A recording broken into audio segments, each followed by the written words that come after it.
Perkenalkan, nama saya Imada Dwi Mariska. Di sini saya akan menjelaskan tentang penjadwal CPU atau lebih tepatnya melanjutkan penjelasan dari penjadwal CPU. Yang pertama, penjadwalan CPU adalah mekanisme yang digunakan oleh sistem operasi untuk menentukan proses mana yang akan dijalankan oleh CPU pada waktu tertentu.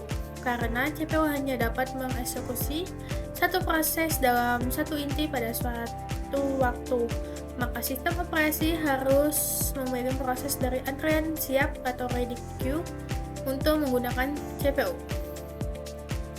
Algoritma PFC, PEC, PS, dan SDF. PEC atau Fishcomb Preserver. Algoritma Fishcomb Preserver mengeksekusi proses berdasarkan urutan kedatangan. Proses yang datang lebih dulu akan dijalankan terlebih dahulu, sementara proses saya menunggu hingga CPU kosong. Penjadwal ini menggunakan antara FIFO atau First in First out, di mana proses masuk dan keluar sesuai urutan kedatangan. Kelebihan PS sederhana, mudah diimplementasikan, dan cocok untuk sistem batch atau tidak interaktif. Kekurangannya, waktu tunggu rata-rata tinggi jika ada proses panjang. Tidak cocok untuk sistem interaktif karena tidak preemptive.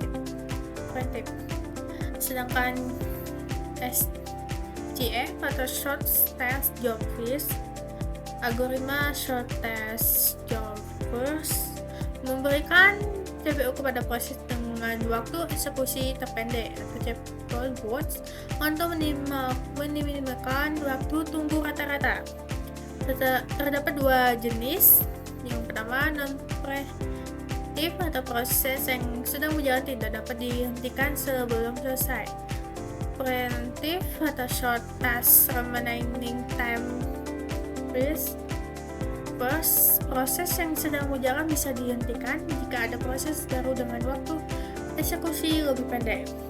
Kelebihannya, memberikan waktu tunggu rata-rata paling rendah dan efisien untuk sistem batch. Dan kekurangan, sulit mengetahui atau waktu batch berikutnya secara pasti dapat menyebabkan starvation atau proses penyajian terus tertunda. Di sini juga ada algoritma round robin.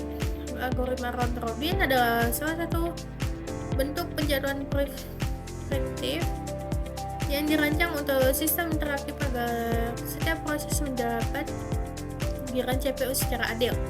Setiap proses dijalankan dalam jangka waktu tertentu yang disebut time quantum, atau misalnya 10-100 milidetik. Jika proses belum selesai dalam waktu tersebut, CPU diambil alih dan diberikan ke proses berikutnya dalam antrean siap. Cara kerjanya, semua proses berada dalam antrean melingkar atau circular queue. CPU menjalankan proses pertama selama satu kuantum waktu. Setelah kuantum habis, proses itu dikembalikan ke akhir antrean jika belum selesai. CPU kemudian berpindah ke proses berikutnya. Kelebihannya adalah adil atau fair, semua proses mendapat giliran dan respon cepat, cocok untuk sistem interaktif dan multitasking. Dan juga ada kurangnya, terlalu kecil kuantum menyebabkan overhead tinggi karena sering terjadi context switch, dan terlalu besar kuantum membuat algoritma ini mirip FKFS sehingga waktu tunggu jadi lama. Dan penjadwalan prioritas atau lagging. Algoritma penjadwalan prioritas atau priority schedule memberikan CPU kepada proses yang memiliki tingkat prioritas tertinggi. Setiap proses diberi nilai prioritas bisa berdasarkan pentingnya tunggu atau kebutuhan sistem. Jenis penjadwalan prioritas preemptive, proses baru dengan prioritas lebih tinggi dapat menghentikan proses yang sedang berjalan. Proses yang sedang berjalan tetap dilanjutkan sehingga selesai, baru cepat diberikan ke proses tinggi berikutnya. Kelebihannya efisien untuk sistem dengan tingkat frekuensi berbeda, cocok untuk sistem real-time time. Berkurangnya dapat menyebabkan starvation atau tanpa lagi pengaturan prioritas perlu hati-hati. Masalah yang muncul atau starvation. Masalah utama dari algoritma ini adalah starvation, yaitu kondisi ketika proses berprioritas rendah tidak pernah mendapat giliran karena proses prioritas tinggi terus datang. Hal ini membuat beberapa proses tertunda sangat lama atau bahkan tidak dieksekusi sama sekali. Solusi atau logging. Untuk mengatasi starvation digunakan teknik logging, yaitu menaikkan prioritas proses yang telah menunggu lama di antara siap. Dengan demikian proses lama yang menunggu akan perlahan-lahan naik prioritasnya dan akhirnya mendapat giliran CPU. Penjadwalan prioritas memberikan CPU kepada proses paling penting terlebih dahulu. Namun untuk menjaga keadilan, sistem perlu menerapkan logging agar proses prioritas rendah tetap mendapat kesempatan. Multi-level queue scheduling.